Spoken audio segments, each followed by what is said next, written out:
엔비디아에 대해서 대표님께서도 상당히 긍정적으로 바라보고 계십니다. 이유가 그렇죠. 뭘까요? 결국 계속적으로 말씀드렸듯이 AI에 관련돼 갖고는 아직 AI에 대한 그 수요가 굉장히 생태계 자체가 아직도 파급력들이 굉장히 많이 남아 있다라는 것들이거든요. 그래서 AI 칩이 지금 HBM4, 뭐 HBM5, HBM6 뭐 이렇게 계속적으로 넘어갈 개연성이 좀 많기 때문에 네. AI에 대한 인프라 수요 폭발 부분들이 우리가 엔비디아에 대해서 긍정적으로 바라봐도 되는 거고, 이러한 부분들 같은 경우엔 구글도 AI에 대한 캐펙스 부분들 갖다가 굉장히 늘리는 거거든요. 그래서 옆에 있는 구글과 같이 연결시켜서 보시면은 AI 데이터 센터에 대한 투자를 굉장히 확대한다. 그래서 네. AI에 대한 그 데이터 센터에 대해서 캐펙스, 이게 이제 실질적으로 유형 자산에 대한 투자를 갖다가 한 13% 정도 늘린다는 얘기거든요. 네. 그래서 이러한 부분들이 엔비디아에 대한 수요 폭발로 나타날 걸로 보여지고 있기 때문에 엔비디아에 대한 여전히 긍정적이다라고 좀 보고 있습니다. 네, 무난하게 $200는 갈 것이다. 이렇게 많은 분들이 이제는 바라보시는 것 같은데 동의하실까요?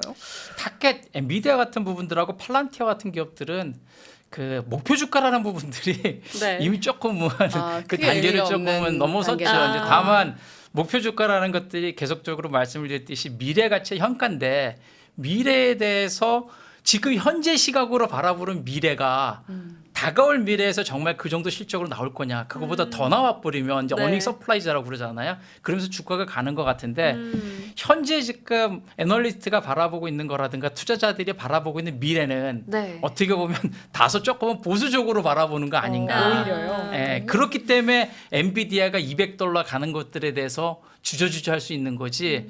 우리가 생각해 보면 엔비디아가 불과 2018년, 17년 전까지만 하더라도 엔비디아가 지금 이제 거의 망하냐 마냐 그랬었습니다. 네. 그래서 일본 자금을 받아가지고 회생하면서 지금 현재 세계 넘버원의 기업이 됐는데, 여하튼 저는 $200 가면 또 그다음에 뭐라고 말씀하실 건가? $250, $300. 그렇죠. 여전히 엔비디아, 팔란티아 같은 경우에는 타켓이란 부분들보다 얘가 우리가 생각하고 있는 모멘텀이 꺾였냐, 네. 안 꺾였냐, 네.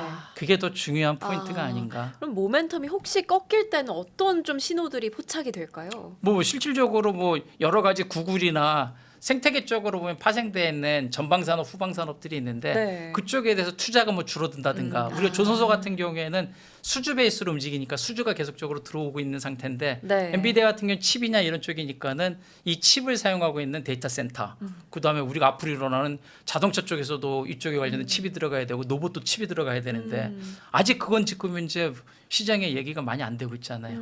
이런 부분들 생각해 보면은 아직도 엔비디아의 AI의 어떤 인프라 생태계는 조금 더 남아 있다. 그래서 로봇이라는 부분들, 그리고 우리가 얘기하는 자동차 쪽에 들어가고 있는 AI 인공지능 뭐 이런 부분들이 네. 아직도 좀 남아 있다. 이렇게 좀 보고 있습니다. 네, 엔비디아에 대해서 상당히 낙관적으로 바라보고 계시고요. 구글과 마이크로소프트는 지금 구름이 약간 있긴 하지만 여전히 좀 긍정적으로 표시를 해주셨습니다. 어떤 부분들을 살펴보면 될까요? 둘 다 뭐 AI 생태계 쪽에서 계속적으로 구글 같은 경우에도 우리가 AI 데이터 센터라든가 뭐 이런 쪽에 대해서 계속적으로 지금 투자를 확대함에 따라서 뭐 검색뿐만 아니라 구글 쪽 같은 경우에는 또 구글의 AI 엔진을 통해 가지고 또 새로운 시장들을 갖다 창출해내는 부분들이 있고요.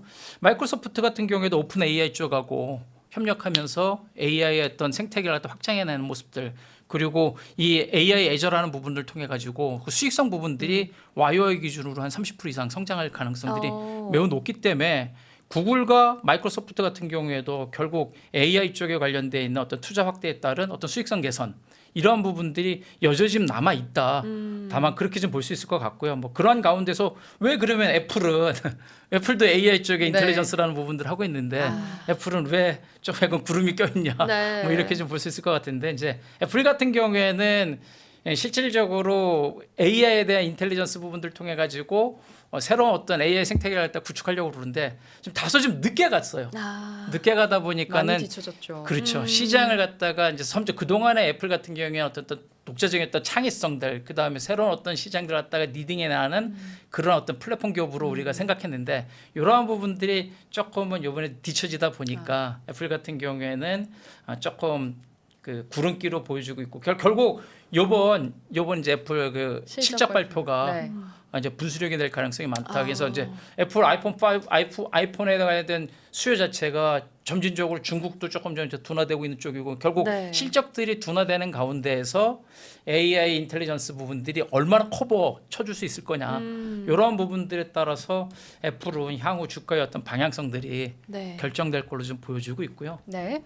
뭐 아마존 같은 경우에는 계속적으로 우리가 아마존 클라우드 이런 부분들이 계속적으로 알리바바라든가 뭐 마이크로소프트라든가 이런 쪽에 대해서 계속적으로 좀 그 경쟁 관계에서 좀 약간 둔화되고 있는데 네. 이 부분들이 본격적으로 이렇게 회복되는데 좀 더디게 나타나고 있습니다. 아. 그래서 보통 아마존 바라봤을 때는 뭐 그 우리가 물류, 자동화 물류 뭐 이런 부분들도 있고 네. 그냥 클라우드 이런 부분들이 있는데 이쪽에 대한 회복 부분들이 더디다 보니까 아마존도 조금은 구름이 지금은 좀 끼어 구름이 좀 있는 껴 있는 상황. 상태다. 네. 그 사이에 땅비니님께서 아. 테슬라 덕에 삼성전자 탈출하셨다고. 테슬라 네. 미안해. 이제까지 한 번도 테슬라에 대해서 우호적으로 말씀하시는 걸 본 적이 맞아요. 없었는데 또 오늘 삼성전자가 많이 올라오면서 네, 땅비니님께서 저희에게 또 수익을 나눠주셨네요. 감사합니다, 네, 땅비니님. 감사합니다, 땅비니님. 아, 테슬라는 삼성전자가 또 주가가 오늘 많이 오르면서 저희가 이슈 음. 3번으로 준비를 했기 때문에 그때 조금 더 코멘트 들어봐도 될 것 같고 이번 주 메타 실적도 있잖아요. 메타는 메타. 낙관적으로 보신 이유가 뭘까요? 실질적으로 메타 같은 경우에는 굉장히 빠르게 AI 쪽에 대한 그 비즈니스를 접목을 시키고 있습니다. 그래서 네. 결국 메타 쪽에 하고 있는 거 광고라든가 영상이라든가 뭐 이런 것들을 다 계속적으로 해나가고 있는데 이런 쪽에 대해서 AI를 통해 가지고 자동화 쪽으로 지금 계속적으로 연결시키고 있다. 네. 이러한 부분들이 메타에 대한 수익성과 네. 매출 성장들을 갖다 견인해내고 있기 때문에 어. 뭐 메타 같은 경우도 실질적으로 엔비디아가 칩을 제조한다고 치면 네. 엔비디아 칩을 통한 새로운 생태계 그다음에 어디가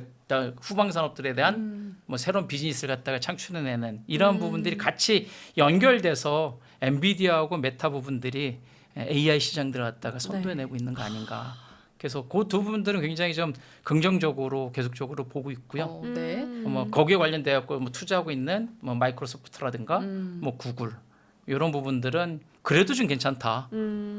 이제 그러한 가운데에서 우리가 애플이라든가 아마존이라든가 테슬라 같은 부분들은 조금은 뭔가 하나가 2%가 부족하다. 아. 그 2%를 어떻게 채워줄 거냐. 네. 그 애플 같은 경우에는 인텔리전스 AI 인텔리전스 부분들이 커버업 쳐줘야 되고 테슬라 같은 경우에는 로보택시 가지고 이 전기차 가지고는 이제 안 되거든요. 네. EV 가지고 안 되니까 이제 로보택시를 갖다가 어떻게 우리가 크게 확장시킬 거냐 이런 부분들. 네. 아마존 같은 경우에는 클라우드의 어떤 생태계 부분들을 얼마나 빠르게 또 회복시킬 거냐 뭐 이렇게 좀 봐야 될 것 같고요. 네.